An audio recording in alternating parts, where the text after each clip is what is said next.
Hello, dear students, class 10. Welcome to section 6 on chapter triangle. Topic for today is criteria of similarity of triangle. देखो, दो triangle कब similar होती है अभी तक जो हमने पढ़ा है. दो ट्राइंगल, एक है ए बी सी, दूसरी है P Q are. These two triangles are similar when their corresponding angles are equal. This angle is equal to this angle and this angle is equal to this angle. Okay, these are corresponding angles, these are equal. And the other thing is corresponding sides ratio is equal. It means AB की corresponding side है PQ, तो AB upon PQ is equal to BC की corresponding side है QR is equal to AC की corresponding side है PR. कब? जब हम ट्राइंगल ले रहे हैं ABC एंड ट्राइंगल ले रहे हैं PQR. तो AB की PQ, AB की PQ, BC की QR, BC की corresponding side QR, and last one is AC PR. अगर ये रेशियो इक्वल है और ये सभी एंगल इक्वल है तो ये दोनों ट्राइंगल क्या होंगी? सिमिलर होंगी. तो क्या हमें हर बार हर एक रेशियो कंपेयर करना है, हर एक एंगल को देखना है? नहीं. तो यहाँ पे हमारे पास है क्राइटेरियाज, और यहाँ पे मेनली हमारे पास जो क्राइटेरियाज है, मेन क्राइटेरिया वो है 3. अब इसको मैंने क्यों नहीं काउंट किया? अगर इसको काउंट करेंगे तो 4th आएगा. बट अगर हमारे पास देखो ये आपने प्रूव कर दिया तो ये ऑटोमेटिकली प्रूव्ड है ना? क्योंकि देखो ये आपके पास फर्स्ट क्या बोलता है, फर्स्ट को देख लेते हैं हम. फर्स्ट क्राइटेरिया क्या बोलता है, यहीं पे कर देते हैं. फर्स्ट क्राइटेरिया क्या बोल रहा है, मैं प्रूव नहीं करूंगा क्योंकि प्रूव हमारे एग्जाम में नहीं आएंगे. ठीक है, तो हमें सिर्फ समझना है कि दो ट्राइंगल कब सिमिलर हो सकती है. फर्स्ट हमने ले लिया एंगल क्राइटेरिया. ओके, एंगल या फिर ए क्राइटेरिया. दो ट्राइंगल आपके पास दी हुई है ना? Two triangles are given.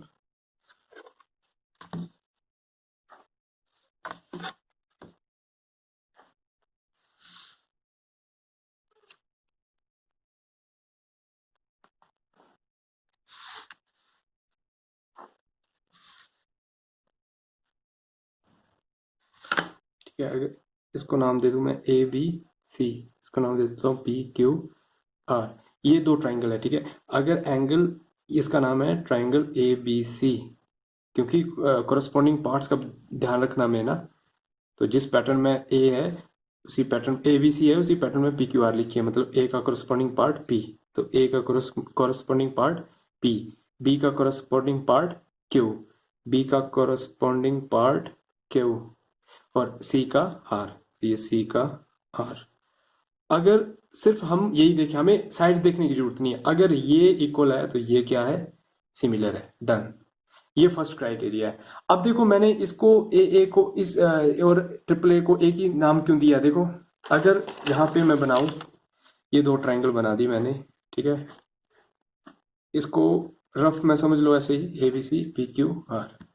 अगर ये आपका 60 डिग्री है मान लो, और ये लेट्स से 70 डिग्री है. ठीक है, ये 70 है और ये 60 है. ठीक है, तो ऑटोमेटिकली ये कितना होगा हम फाइंड आउट कर सकते हैं. जितना भी होगा इक्वल होगा, क्योंकि दिस प्लस दिस 180 डिग्री सम होगा, दिस प्लस दिस 180 डिग्री सम होगा. इन दोनों का सम 6 + 7 130 है ना? 6 + 7 13, 130 हुआ. और यहाँ से भी 130 हुआ, तो 130 माइनस किया तो आपके पास कितना आया? 50. यहाँ से भी 50, तो कितना हुआ? ये 50 हुआ, ये भी 50. तो अल्टीमेटली अगर दो एंगल को ही आपने इक्वल प्रूव कर दिया तो तीसरा ऑटोमेटिकली इक्वल आएगा, है ना? लिखना है तो लिख सकते हैं हम, ये फर्स्ट क्राइटेरिया. ठीक है, सेकंड क्राइटेरिया अगर अलग से लिखना है तो यहाँ पे सेकंड को अलग कर सकते हैं. ठीक है, दूसरा क्राइटेरिया लेते हैं हम, साइड. दूसरा क्राइटेरिया आ गया हमारा S side, that is S criteria, इसका सिमिलैरिटी का. अब साइड में क्या होगा? देखो दो ट्राइंगल बना देते हैं वैसे ही.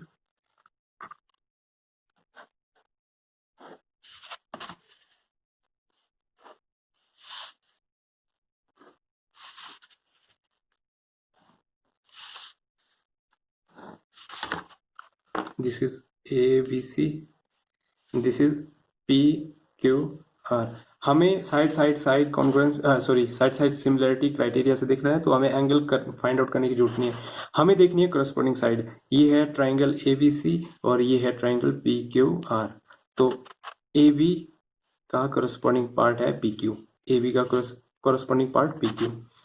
अगर A B upon P Q मतलब इसका रेशो, करस्पॉन्डिंग साइड का रेशो इक्वल है दूसरी कोरस्पॉन्डिंग साइड के रेशो के बराबर, और ये भी बराबर है, और ये तीसरा भी रेशो बराबर है, ए सी and P R.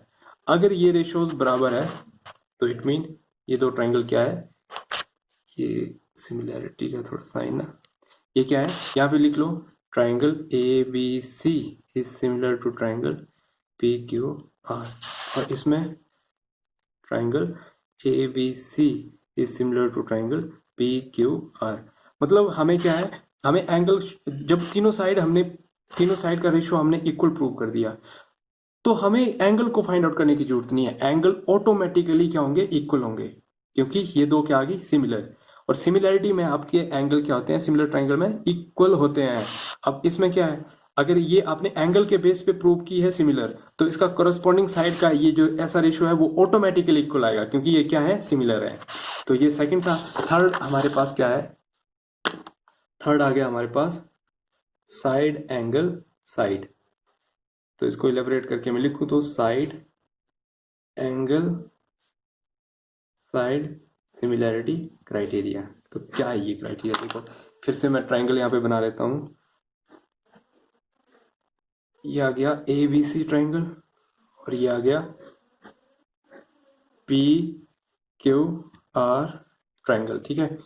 Triangle A B C, this is triangle P Q R. इसको क्यों लिख रहा हूं मैं, क्योंकि ए बी सी को मैं सी ए बी नहीं लिख सकता हूं, सी ए बी लिखता हूं मैं तो इसी पैटर्न पे मेरे को ये भी चेंज करना पड़ेगा। तो यहाँ से करस्पॉन्डेंस के लिए बिल्कुल मैं वैसे ही लिख रहा हूं जैसा मैंने एबीसी लिखा है। तो ए का करस्पॉन्डिंग पार्ट पी, बी का क्यू, सी का आर। अब साइड एंगल साइड का क्या मतलब है, कोई भी एक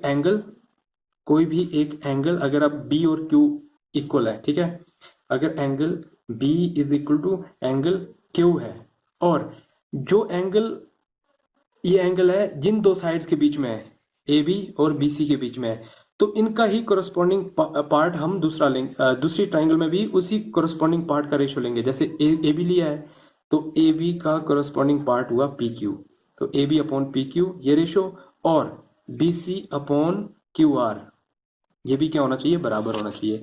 अगर ये रेशियो बराबर है और इनके बीच का इंक्लूडेड एंगल इक्वल है, तो ये फिर क्या होंगी, triangle. Therefore triangle A B C is similar to triangle P Q R. मैं क्या बोल रहा हूँ, देखो साइड एंगल साइड मतलब जैसे कॉन्ग्रुएंस का क्राइटेरिया था वही है, बस हमें इक्वल नहीं बताना है इसको, इसका रेशियो इक्वल बताना है, A B upon P Q और B C upon Q R, but इनका इंक्लूडेड एंगल ये है क्यू, तो ये इक्वल होना चाहिए। इसी तरह से अगर आपको सी दिखाना है और आर दिखाना है, तो B C upon Q R divided by A C upon P R आएगा। अगर आपको एंगल ए दिखाना है, इंक्लूडेड एंगल ये A B upon P Q आएगा और A C upon P R आएगा। तो ये हमारा सिमिलरिटी का क्या है, क्राइटेरिया। ये दोनों ट्राइंगल क्या होंगी, सिमिलर। कब, side angle side congruence rule से, सिमिलरिटी रूल से, सॉरी कॉन्ग्रुएंस नहीं। अगर फोर्थ को आपको दिखाना है कि एंगल आपको जो क्राइटेरिया वो दिखाना है, ठीक है, एंगल क्राइटेरिया दिखाना है, तो दिखा सकते हैं आप। इसमें क्या है, वही है ना, हमारे पास दो ट्राइंगल है, एक है ए बी सी, दूसरी है पी क्यू आर। तो कोई भी corresponding angle B is equal to Q है और A is equal to P है, तो हमारी ये क्या होंगी, दोनों triangle A is equal to P. बस कोरस्पॉन्डिंग का ध्यान रखना में, ए का पी और बी का क्यू है, तो ऑटोमेटिकली तीसरा इक्वल होगा, ठीक है। तो ये दो एंगल इक्वल है, तो therefore triangle A B C is similar to triangle P Q R, मतलब ये सिमिलर है। तो अगर ये इक्वल है, ये इक्वल है, तो सी और आर भी ऑटोमेटिकली इक्वल होंगे। बस ये ध्यान देना है कि कोरस्पॉन्डिंग का ध्यान देना है। ए का पी है, ए का आप आर नहीं कर सकते हो, ए और आर इक्वल नहीं हो सकते हैं, ठीक है। अगर इनको कर रहे हो तो ये सी हमें फाइंड आउट करना पड़ेगा फिर एंगल सम प्रॉपर्टी से, ठीक है। तो ऐसे देख लो, ज़्यादा कंफ्यूज नहीं होना है कि एंगल एंगल में दो करस्पॉन्डिंग एंगल इक्वल होंगे, साइड एंगल साइड में दो करस्पॉन्डिंग साइड का रेशो और उनका इंक्लूडेड एंगल इक्वल होगा, और साइड साइड साइड में तीनों साइड करस्पॉन्डिंग साइड का रेशो इक्वल होगा, और एंगल एंगल एंगल में तीनों करस्पॉन्डिंग एंगल क्या होंगे, इक्वल होंगे। तो ये हमारे criteria of similarity of triangle है। आते हैं एक्सरसाइज 6.3 पे। तो ये है हमारा क्वेश्चन नंबर 1 ऑफ एक्सरसाइज 6.3। क्या दिया है, state which pair of triangle in figure 6.34 are similar. यहाँ पे पेयर दे रखे हमें, first pair, second pair, third pair, fourth pair, fifth pair and sixth pair. यहाँ पे 6 पेयर दे रखे हैं। बोलता है इनमें से हमें बताना है कि सिमिलर कौन है, कौन सा सिमिलर है। Right the similarity criteria used by you for answering. सिर्फ देख के ही हम बता सकते हैं। अगर मान लो फर्स्ट को देखते हैं हम, 60 60 80 80 40 40, बाय एंगल एंगल सिमिलैरिटी ये सिमिलर हो गया, बस हम ऐसे लिख देंगे कि सिमिलर है। नो, हमें ये भी बताना है कि कौन सा क्राइटेरिया यूज किया। And also write the pair of similar triangle in symbolic form. तो सिंबॉलिक फॉर्म भी हमें लिखनी है कि triangle A B C is similar to triangle, जो भी यहाँ से हमारा कोरस्पॉन्डिंग पार्ट्स का क्राइटेरिया बनेगा। जैसे ए बी सी है तो हम बता नहीं सकते कि पी क्यू आर ई हो डायरेक्टली, ठीक है। तो यहाँ पे हम कोरस्पॉन्डिंग पार्ट्स को मैच करके ही हम क्या बताएंगे, इसका क्राइटेरिया बताएंगे। तो क्वेश्चन नंबर 1 को फर्स्ट पार्ट को लेते हैं पहले और उसको सॉल्व करते हैं। क्वेश्चन नंबर 1 में देखो, ये पार्ट 1 ले रहे हैं हम। दो ट्राइंगल दे रखी है हमें, ठीक है। दो ट्राइंगल में सॉल्यूशन लिखते हैं यहाँ पे। देखने से पता लग रहा है कि सिमिलर होंगी, ठीक है, कोरस्पॉन्डिंग पार्ट इक्वल है, पर लिखने का तरीका क्या रहेगा, ठीक है। तो angle A B C, angle A B C, angle P Q R is equal to P Q R के बराबर है। क्यों? क्योंकि दोनों की वैल्यू है 80 डिग्रीज, ठीक है। और क्या चीज इक्वल है, angle B A C, angle B A C is equal to angle Q P R, angle Q P R. ये क्यों इक्वल है, दोनों की वैल्यू है 60 डिग्री, ठीक है। तो हो गया। हमें लास्ट क्राइटेरिया था ना हमारा कि एंगल एंगल क्राइटेरिया से दो कॉरस्पॉन्डिंग एंगल इक्वल है, तो हमारा बन गया criteria, therefore by angle angle criteria of similarity which triangle A B C, अपने जिस वे में ये लिखा है ना उसी वे में आएगा। ए का कॉरस्पॉन्डिंग पार्ट पी है, तो ए का कॉरस्पॉन्डिंग पार्ट यहाँ पे सिमिलैरिटी लगा देता हूँ मैं, ए का पी है और बी का क्यू है, ठीक है। बी का क्यू है और लास्ट में सी का आर है। तो triangle A B C is similar to triangle P Q R, ठीक है, बाय एंगल एंगल सिमिलरिटी। कोई बोले कि सर हम एंगल एंगल एंगल लगाएंगे, तो एंगल एंगल एंगल लगा दो भाई, क्या दिक्कत है, ये भी एंगल इक्वल है। पर इतना लंबा लिखना क्यों है ना, तो इसलिए हमने थोड़ा सा एक एंगल को कम करके ये लिख दिया। क्लियर है। नेक्स्ट है हमारा पार्ट, नेक्स्ट पार्ट पे चलते हैं। तो ये आ गया हमारा सेकंड पार्ट। अब सेकंड पार्ट में देखो, पहले तो ऑब्जर्व करो, ठीक है, कि क्या क्या कोरस्पॉन्डिंग पार्ट हो सकते हैं। तो यहाँ पे हमारे पास एंगल नहीं है, इट मीन एंगल का कोई भी हमारे पास क्राइटेरिया यूज नहीं होगा। साइड तीनों गिवन है तो साइड को ही हम कंपेयर करेंगे, ठीक है। अब देख लो, पहले रफ ऑब्जर्वेशन लो, 2 है यहाँ पे और यहाँ पे 4 है, यानी 2/4 1/2 है ना। ये 2 का डबल 4 और यहाँ पे 3 का डबल 6, 2.5 का डबल 5, यानी ये सिमिलैरिटी यहाँ पे क्राइटेरिया हमारा लग सकता है साइड साइड साइड का, क्योंकि इनका रेशो क्या आ रहा है, इक्वल। तो अब लिखने का तरीका क्या रहेगा, हम लिखेंगे कोरस्पॉन्डिंग साइड्स को। तो कोरस्पॉन्डिंग साइड यहाँ पे हम कैसे देखेंगे, देखो बी और क्यू कोरस्पॉन्डिंग पार्ट इसमें नहीं होंगे। जिस तरह से ए है उसका पी है, जरूरी नहीं है। तो इसलिए हम अपनी जो लेंथ है इक्वल, सॉरी जो लेंथ का डबल है, जैसे ए बी का डबल है यहाँ पे आर क्यू या क्यू आर, तो इसको आर क्यू लिखना है या क्यू आर लिखना है, इसका हमें विशेष ध्यान देना है, क्योंकि कोरस्पॉन्डेंस का हमें बिल्कुल अच्छे से ध्यान देना है। तो देखो BC है, BC, तो BC का हम लेंगे 2.5 है तो ये 5 RP, ये BC चले हम तो ये चलेंगे RP अपॉन RP, ठीक है। तो BC की वैल्यू है 2.5 5, आरपी की है 5, तो यहाँ से हमें मिला 25 डिवाइडेड बाई 50 और इसको करने के बाद मिला हमें 1/2। ठीक है, नेक्स्ट चलते हैं। नेक्स्ट हमें लेना है BC हो गया, ये RP हो गया। BC के बाद यहाँ से आ गया CA, क्या आया, यहाँ से चले ना, यहाँ से इस तरफ चले, यहाँ से अब ये चले, तो ये आ गया CA डिवाइडेड बाई, यहाँ पे कहाँ तक रुके थे हम, R से P, तो P से Q की तरफ आए हैं। ठीक है, पर यहाँ पे हमने लिया CA है 3, तो ये PQ है 6। बात क्लियर है, तो PQ लेंगे हम, ये PQ, CA है 3 और PQ है 6, तो यहाँ से भी कितना आया 1/2। अब CA यहाँ तक हुआ था, ठीक है, B से C, C से A से B की तरफ आएंगे, तो ये AB आया, है ना, और AB, और यहाँ तक कहाँ तक रुके थे हम, Q तक ना, Q, तो Q से R की तरफ आएंगे, Q से R, तो QR। AB कितना है, AB है 2 और QR कितना है 4, तो इसको भी कैंसिल करके 1/2। व्हाट डज इट मीन है, इट मीन्स, यही लिख देता हूँ मैं, आप लोग अपने नेक्स्ट पेज पे लिखेंगे, तो यहाँ पे लिखेंगे implies that BC upon RP is equal to CA upon PQ is equal to AB upon QR is equal to, सबका रेशो क्या है 1/2, हेंस बाय साइड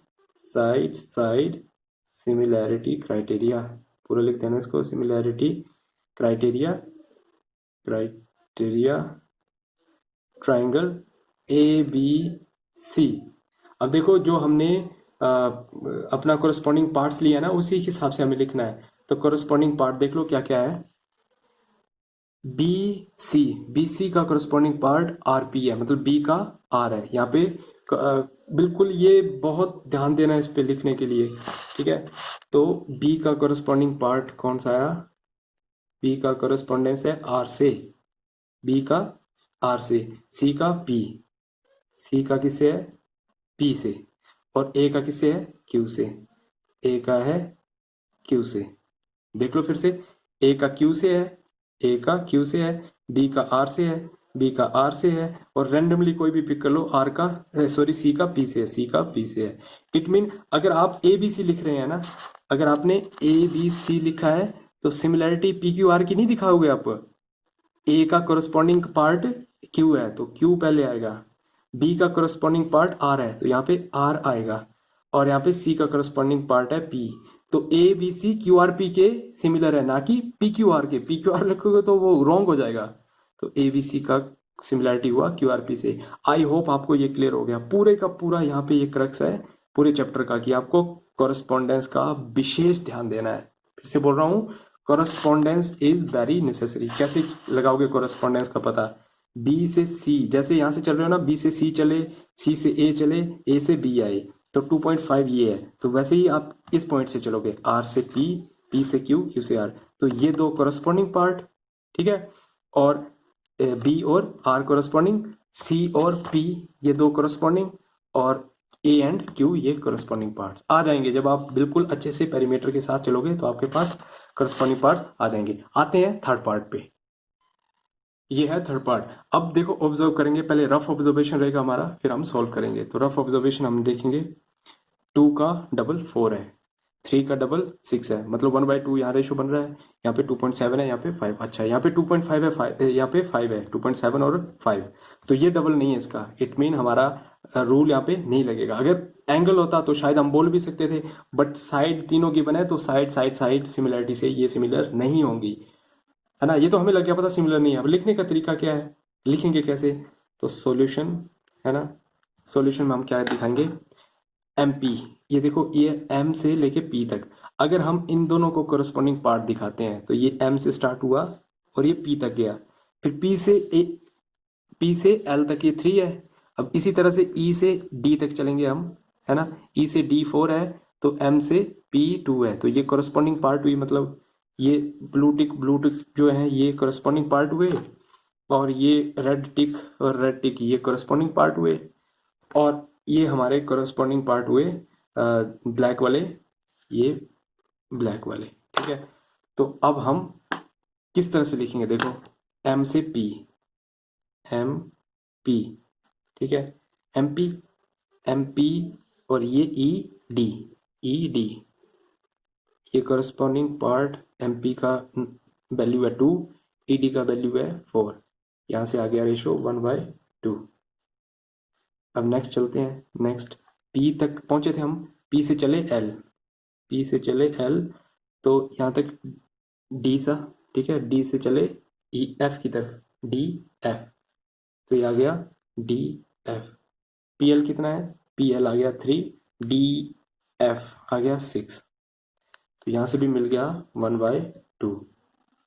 ठीक है, अब थर्ड बचा हुआ है एंड, थर्ड रेशो क्या आएगा देखो, कहाँ से चले थे, एम से चले थे P, M P, M P से चले फिर पी एल, लास्ट बच गया एल एम, तो यहाँ पे आएगा एल एम, और एल एम का कोरस्पॉन्डिंग पार्ट यहाँ पे भी आ जाओ, ई से चले थे डी, ई डी, डी से ई से डी, डी से एफ, एफ से ई, एफ ई, है ना, ये आ गया, एफ से आया ना, एफ से ई, एफ ई, तो आ गया एफ ई। एल एम की वैल्यू है 2.7, एफ ई की वैल्यू है 5, तो ये आ गया 27 डिवाइडेड बाई 50, तो ये तो 1/2 नहीं आया, ठीक है, तो हम लिखेंगे, क्या लिखेंगे, दस M P upon E D, मतलब एक दो करस्पॉन्डिंग साइड का ratio is equal to P L over D F, ये तो इक्वल है, but this is not equal to, that is sorry, L M divided by F E, ये equal नहीं है ना, डी एफ के इक्वल नहीं है, तो हैंस कौन कौन सी ट्राइंगल रहेंगी हमारी, बताओ मुझे। एम का करस्पॉन्डिंग पार्ट कौन सा है, ई, अगर मैं इसको लिख दूं एल एम पी, स्टार्टिंग पहली ट्राइंगल को मैं किसी कोई भी नाम दे सकता हूं, एल एम पी लिख दिया, है ना, L M P is not similar, not similar to triangle, not similar to triangle, तो अब एल एम पी मैंने अपनी मर्जी लिख दिया पहले का नाम, अब इसी को एडजस्ट करके मुझे यहाँ पे दूसरे का नाम लिखना है, तो एल का करस्पॉन्डिंग पार्ट कौन सा है, एफ, एल का करस्पॉन्डिंग पार्ट यहां से देखेंगे तो ये आएगा एफ,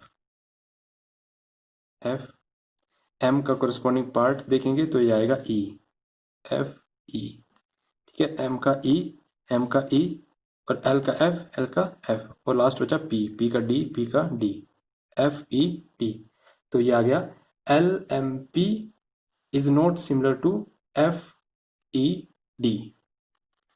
तो इसी तरह से मैं आपको होमवर्क दे रहा हूँ यहाँ पे, थर्ड 3 पार्ट हमने कर लिए हैं, आप करोगे 4th पार्ट आप खुद करोगे, 5th भी आप खुद करोगे, और 6th भी करोगे, और बताओगे कि वो सिमिलर है या नहीं है।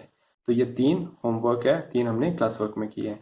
आते हैं क्वेश्चन नंबर 2 पे, तो ये हमारे पास क्वेश्चन नंबर 2 है, देखो क्या बोलता है, इन फिगर, ये फिगर आपको क्वेश्चन में दे रखी है, बोलता है एंगल, यहाँ पे दे रखी है triangle O D C, this is O D C, ठीक है, ओ डी सी, ये पॉइंट वर्टेक्स है ओ, ठीक है, O D C, this triangle O D C, ये ट्राइंगल, और ओ ए बी, ये दो ट्राइंगल क्या है, सिमिलर है, this two triangle are similar, है ना, और angle B O C, B O C 125 and C D O 70 degree, हमें फाइंड आउट क्या करना है, जो फाइंड आउट करना है मैं रेड पेन से उसको मार्क कर रहा हूँ, angle D O C, we have to find angle DOC, we have to find this, next DCO, we have to find this, and angle OAB, we have to find angle this। तो देखो solution लिख रहा हूं मैं यहाँ पे, क्या क्या फाइंड आउट करना है, हमें फर्स्ट फाइंड आउट करना है DOC, ये एंगल फाइंड आउट करना है, तो देखो ये एंगल जो है पूरे का पूरा ये स्ट्रेट लाइन है, ये एक स्ट्रेट लाइन है DOB, है ना, लिखेंगे as angle DOB is equal to 180 degree, है ना, DOB 180 डिग्री है, स्ट्रेट लाइन, है ना, देयरफॉर तो एंगल DOC क्या होगा, DOC होगा, है ना, ये DOC पूरे में से इसको माइनस करेंगे, है ना, ये एंगल है आपका ये एंगल है, अगर इस एंगल में से मैं ये पार्ट माइनस कर दूंगा तो ये बचेगा, इट मीन 180 माइनस 125 ना। तो ये आएगा angle D O C is equal to D O B, angle D O B minus angle C O B, minus angle C O B. तो कितना आया, D O B 180 degree minus C O B 125 degree, minus करेंगे तो angle D O सी हमारे पास आ जाएगा कितना, minus करेंगे तो ये आएगा 55 डिग्रीज, ये आ गया हमारे पास 55 डिग्रीज। फर्स्ट फाइंड आउट कर लिया, करते हैं सेकंड फाइंड आउट। सेकंड क्या है, सेकंड हमें फाइंड आउट करना है angle C D O, sorry angle D C O, angle D C O find out करना है। तो डी सी ओ पे चलते हैं। अब डी सी ओ देखो, ये हमने फाइंड आउट कर लिया, ये आ गया 55 डिग्रीज। अब डी सी ओ ये एंगल फाइंड आउट करना है, तो ये तो एक ट्राइंगल है, तो in triangle D O C angle sum property, angle this D है ना, angle D plus angle C plus angle D O C, angle D O C. अब मैंने इसको ओ नाम क्यों नहीं दिया, देखो क्योंकि यहाँ पे ओ पे ओ वर्टेक्स पे बहुत सारे एंगल बने हैं, ये बना ये बना ये भी है, तो ओ में आप किसको नाम दोगे, बट यहाँ पे डी क्यों लिखा, क्योंकि ये वर्टेक्स का यहाँ पे डिफाइन नहीं वर्टेक्स, तो इसको डी बोल दूंगा तो चलेगा। वैसे मोर स्पेसिफिकली बोलना है तो सी डी ओ बोल सकते हो या ओ डी सी बोल सकते हो। तो ये आ गया 180 डिग्री। एंगल डी है आपका 70 डिग्री, एंगल सी है आपका, अब फाइंड आउट करना है एंगल सी मतलब कौन सा, एंगल सी मतलब ये डी सी ओ है ना, इसको मैं डी सी ओ ही लिखता हूँ, एंगल डी सी ओ हमें फाइंड आउट करना है, प्लस डी ओ सी 55 डिग्रीज है, तो ये आ गया 180 डिग्री। ठीक है, सी है ना, इसको सी एंगल सी पे बना है तो इसको सी भी लिख दिया ना मैंने, डी सी ओ वही है, तो एंगल डी सी ओ 180 डिग्री। ठीक है, इसको हम 70 प्लस 55 करेंगे तो हमारे पास आ जाएगा 125। ठीक है, 5 और 7 प्लस 5 12, तो 125 है ये 125।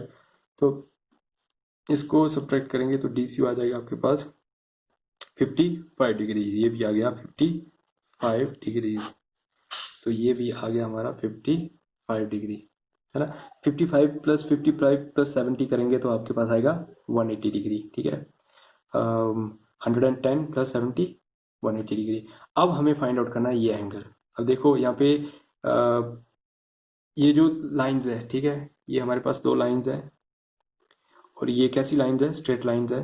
ठीक है, लिखा है कहीं पे स्ट्रेट है, नहीं है। ठीक है, अगर ये लिखा होता कि ये स्ट्रेट लाइन है, कहीं भी नहीं लिखा है, तो हम अल्टरनेट इंटीरियर एंगल बना सकते थे, बट स्ट्रेट नहीं दिया है। ठीक है, कहीं बुक में दे रखा है कि अल्टरनेट इंटीरियर, इसको 55 बता दिया। No, this is wrong, that is wrong, क्योंकि यहाँ पे नहीं लिखा है कि D C and A B are parallel, तो इसलिए हम इस चीज का यूज करेंगे, क्योंकि इसका यूज क्या है फिर, अदरवाइज ये दे रखा है ना, तो हम इस चीज का यूज करेंगे।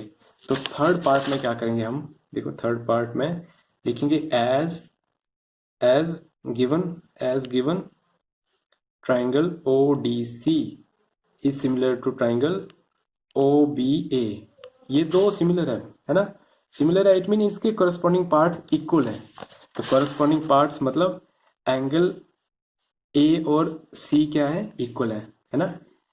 O का corresponding पार्ट O है, D का B है और C का A है, तो C का corresponding पार्ट है A, तो C और A 55 है तो ये भी 55 डिग्रीज आएगा। तो हम लिखेंगे as therefore angle OAB is equal to angle OCD है ना। OAB का क्या मतलब है, देखो OAB तो OCD कितना आ गया 55 डिग्रीज बाय वाई, यहाँ पे लिख देंगे because corresponding angles of similar triangle. ठीक है, तो इतना इजी क्वेश्चन था क्वेश्चन नंबर 2। तो ये है क्वेश्चन नंबर 2 को सॉल्व करने का तरीका। देखते हैं क्वेश्चन नंबर 3 पे। तो ये है क्वेश्चन नंबर 3। देखो फिगर इसकी नहीं दी है, फिगर ऑब्वियसली हमें ड्रॉ करनी है। तो फिगर ड्रॉ करनी है तो उससे पहले हमें क्वेश्चन को बिल्कुल अच्छे से अंडरस्टैंड करना है। लिखा है diagonal AC and BD of trapezium ABCD।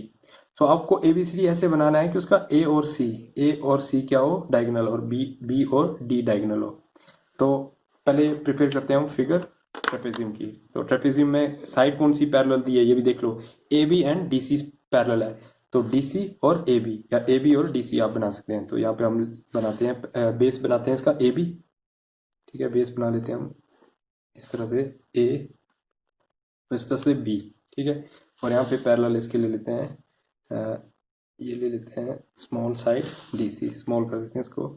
वैसे तो फर्क नहीं पड़ता है, बस फर्क ये पड़ता है कि एक पेयर इसका पैरेलल होना चाहिए, बाकी आप जिस तरह से भी बना दो तो ट्रेपेजियम ही बनेगा। ठीक है, ये बन गया ट्रेपेजियम ABCD। और इसमें देख लो AC क्या है, AC और BD पैरेलल इसकी डायगोनल है। तो AC पहली डायगोनल और AB DB या BD ये दूसरी डायगोनल, और ये एक दूसरे को क्या करती है, इंटरसेक्ट करती है एट पॉइंट O पे। तो this is point O। Using similarity criteria for two triangle, यहाँ पे दो ट्राइंगल आई है। वैसे तो 1 2 3 4 ट्राइंगल है, बट इसने 2 ट्राइंगल दिया ना। यूजिंग क्राइटेरिया फॉर 2 ट्राइंगल, तो 2 ट्राइंगल का इसने ये रिलेशन दे रखा है, तो उन्हीं पे जाएंगे हम। क्या बोलता है, OA upon OC, OA upon OC is equal to OB upon OD। ठीक है, तो कौन सा ये कौन कौन सी ट्राइंगल पे जाएंगे हम, देखो फिर से देख लो। OA OA अपॉन OC, ठीक है, दिस अपॉन दिस, और यहाँ से हमारे पास क्या आ रहा है, OB अपॉन OD, है ना, ये अपॉन ये और ये अपॉन ये। तो कौन कौन सी ट्राइंगल हमें लेनी चाहिए, क्या लग रहा है, OAB, है ना। OAB अगर हम इस ट्राइंगल को लेंगे,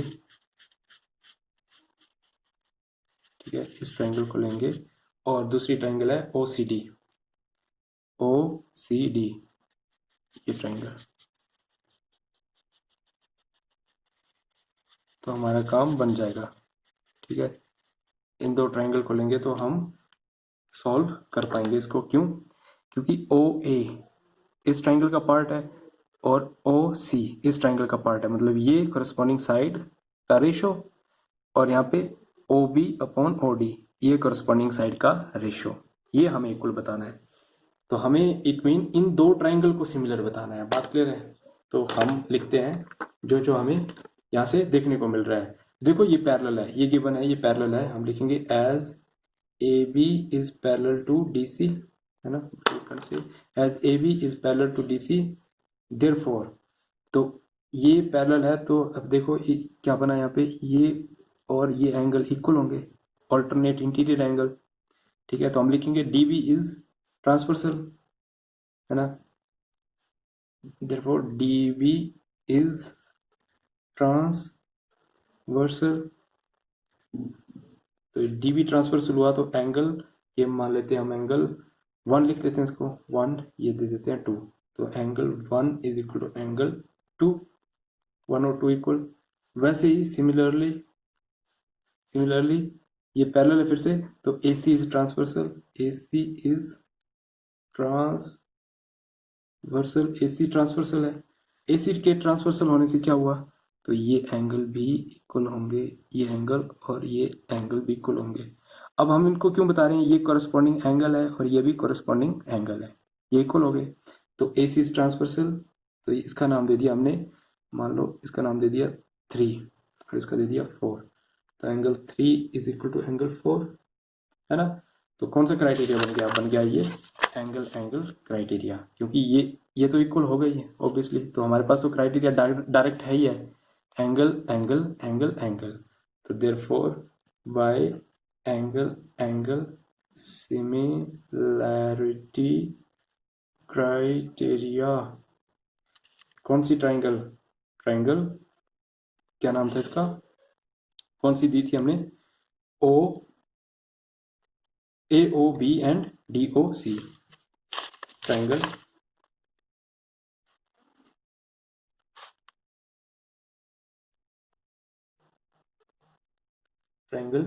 OAB is similar to triangle OCD। अब सिमिलर है, सिमिलर ट्रायंगल के करस्पॉन्डिंग साइड का रेशियो इक्वल होगा। तो देखो करस्पॉन्डिंग साइड कैसे लिखेंगे हम, OAB OCD है ना। करस्पॉन्डिंग साइड का रेशियो हम यहीं से लिख सकते हैं। अगर ये आपने सही लिखा तो करस्पॉन्डिंग साइड का रेशियो इन्हीं दो चीज़ों से लिख सकते हैं हम। कैसे, first two OA upon OC, last two AB upon CD, first and last OB, first and last OD। ठीक है, हमें प्रूव क्या करना था, OA upon OC OB upon OD। तो OA upon OC OB upon OD, first को हम middle term को हम नहीं लिखेंगे इसको, हैंस OA अपॉन OC जो हमें प्रूव करना है सिर्फ वही बताएंगे, एक्स्ट्रा कुछ नहीं डालेंगे हम। तो ये हमने प्रूव कर दिया। ठीक है, ये हमारा प्रूव हो चुका है। तो this is all about question number 3। अच्छे से सॉल्व करो और इसी तरह से हम बाकी सभी क्वेश्चन को सॉल्व करेंगे। क्वेश्चन नंबर 4 से लेकर 10 तक आप सभी क्वेश्चन को सॉल्व करने की कोशिश करोगे। जो नहीं आएंगे वो हम नेक्स्ट सेशन में कर लेंगे। तो तब तक के लिए as always God bless you all.